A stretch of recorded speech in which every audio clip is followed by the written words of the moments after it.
Hi guys, welcome to the second part of the Catan guide. In the first video of this series we talked about your initial settlement placements. In the second video of this series I will be explaining the early game. If you haven't seen the first video of this guide, I highly recommend that you do watch it. The first thing that you want to do after placing your two initial settlements is ask yourself the question: what will be my first objective? And what resources do I need for that objective? Usually that will be building a road and a settlement or buying a development card. Once you know what your first objective is, try to only focus on that objective. So for example, if you're going for a road and a settlement, you need 2 brick, 2 lumber, 1 wheat and 1 wool. Every other resource that you have in your hand you should see as a trading good. Trade with another player or with the bank. So if you have more than 1 wheat or wool, or if you have any ore, do not hesitate to trade it away if you're going for that settlement, as long as it takes you closer to your objective. Even if you have to give away 2 ore for 1 lumber, if it gets you closer to your objective that you need for your strategy, do it. It might be tempting to think, but I need those resources, that 2 ore, I need those later on. But what you do is that you basically are going for 2 objectives at the same time. And what usually happens then is that you will reach none of them because you will have too many resources in your hand and a 7 is rolled. So try to stick with only one objective, focus on that one. Don't go for 2 objectives at the same time. Don't go for a settlement and for a city at the same time, because usually you will end up with too much resource cards in your hand and you will not get a settlement or a city. So just focus on one objective. That's very important.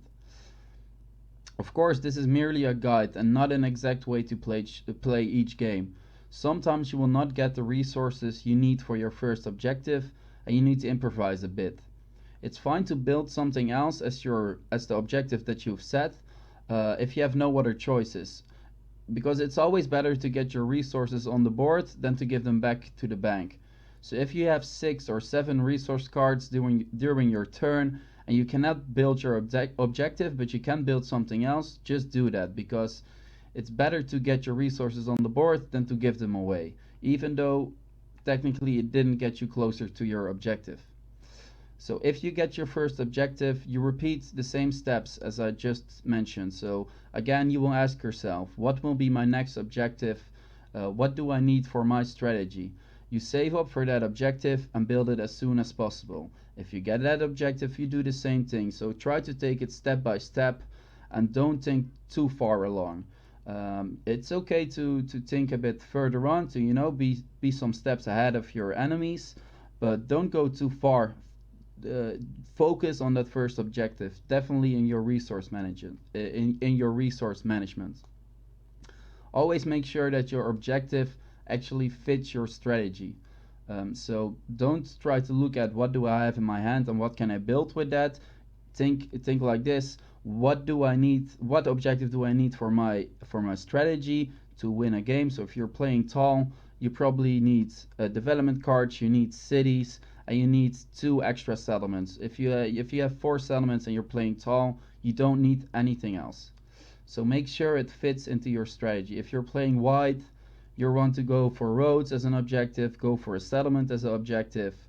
And again, if you can maybe build 1 road but not a settlement, and you have 6 cards but you can buy a development card, just buy the development card. Even if it doesn't fit in your strategy, it's better to buy that development card than to go over 7 resource cards and lose half of it.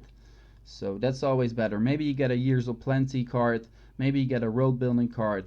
Even a knight is good. You can block your opponent, you can steal something, you can defend your own resources. So try to improvise a bit on that.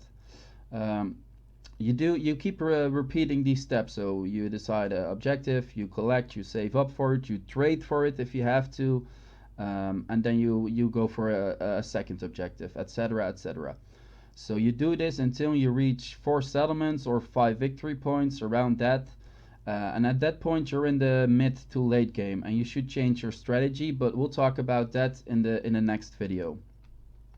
So to summarize once more: decide your first objective, save up for your first objective. If you get close to 7 resource cards, trade for the resources that you need with other players. If no one wants to trade for resources that at least allow you to buy something, or just buy something if you already can do that.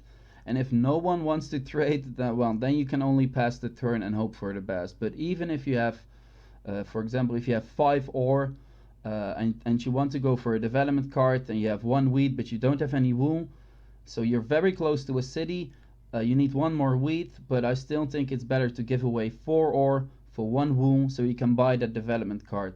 Because probably you will also have some lumber, maybe you get some more ore, you will go over 7 and you will lose all those cards. So it's always better to get your resources on the board or to get a development card in your hand. To finish this video, I wanted to show you guys the expected build order for each strategy during the early game. Because in the previous video we talked about 2 basic strategies, playing tall and playing wide.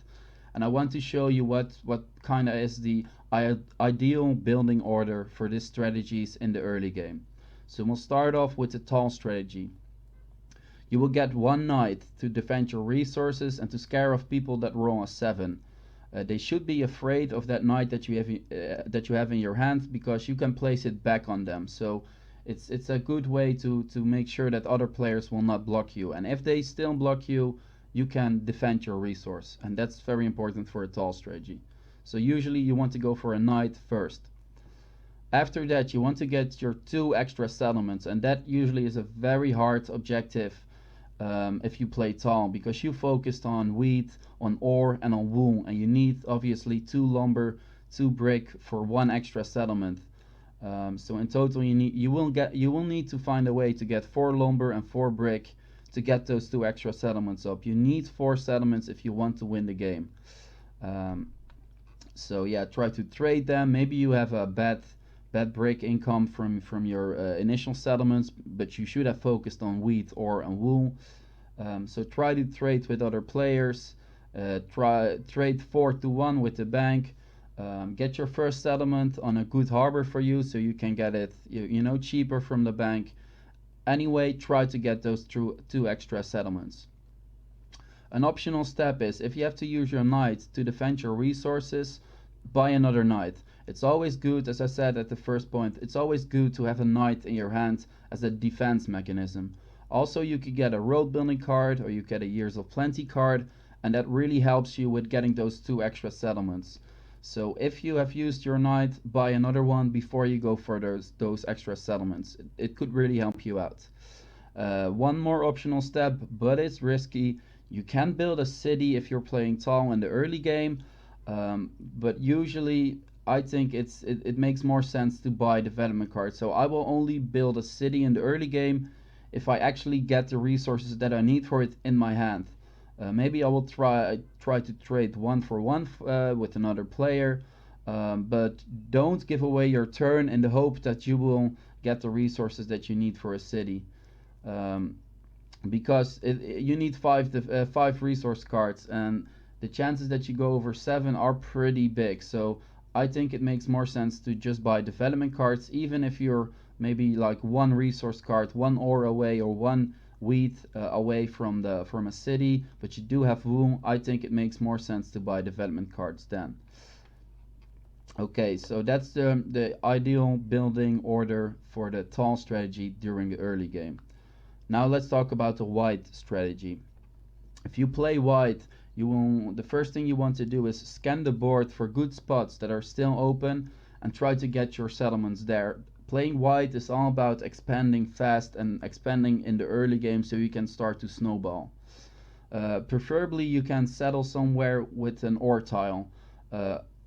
Probably you will not have any ore income because you are playing the wide strategy and you did not prioritize ore during your 2 initial placements. But it's very important that somehow you get access to ore. So get some ore directly from a tile with your 3rd or 4th settlement, or go to a good harbor so you can get your ore through that. The second objective you want to go for is set up for longest road, but only take it if someone else is about to get it. So pretty much build 4 roads so you can get that longest road pretty easily, but usually you don't want to get it in the early game because you will get a target on your back in the early game, and that will really hurt you. The early game resources are very important to snowball, so definitely if you play wide, because you need those resources to expand quickly. That's the way to play wide. So if you get blocked or if you get stolen from, that will hurt you a lot in the early game. So it doesn't make sense to get that longest road in the early game, because people will only see you as a big competitor, as their rival, and they will start to mess with you, they will start to block you, and all that stuff. So don't take the longest road if you don't have to, but make sure you have good setup for it, that you can connect your settlements, that you have enough space to expand your road later on. So set up for it, but don't actually take it. At the end of the early game, so again that's around 4 or 5 victory points, make sure you have access to ore. This is very important. If you don't have access to ore in the late game, it will be very hard for you to win the game. There is a Catan saying that explains this. It means no ore means 7 score, because you can get 5 settlements and you can get longest road, which gets you up to 7 victory points. But then if you don't have any ore, you cannot build more settlements. You cannot get more victory points pretty much. You cannot get any development cards to get victory points, so you will be stuck at 7 score. So it's very important to have access to ore, either directly or through a harbor. Make sure you have that at the end of the early game if you play, if you are using the wide strategy. So that's basically it for this video. The guide for the mid and the late game will come soon, I hope. In the meantime, I advise you to check out my Grandmaster Plays Catan series on YouTube, or watch my Twitch live stream to see the strategies in action and actually learn how to use the strategies in practice. Because knowing the strategies is one thing, but actually using them in practice, that's an entire other thing. So I think watching those videos should help you. In those videos I explain what goes on in my mind, I explain how I play, and I think that could improve your game as well. So thank you guys for watching, and see you guys in the next tutorial or the next video.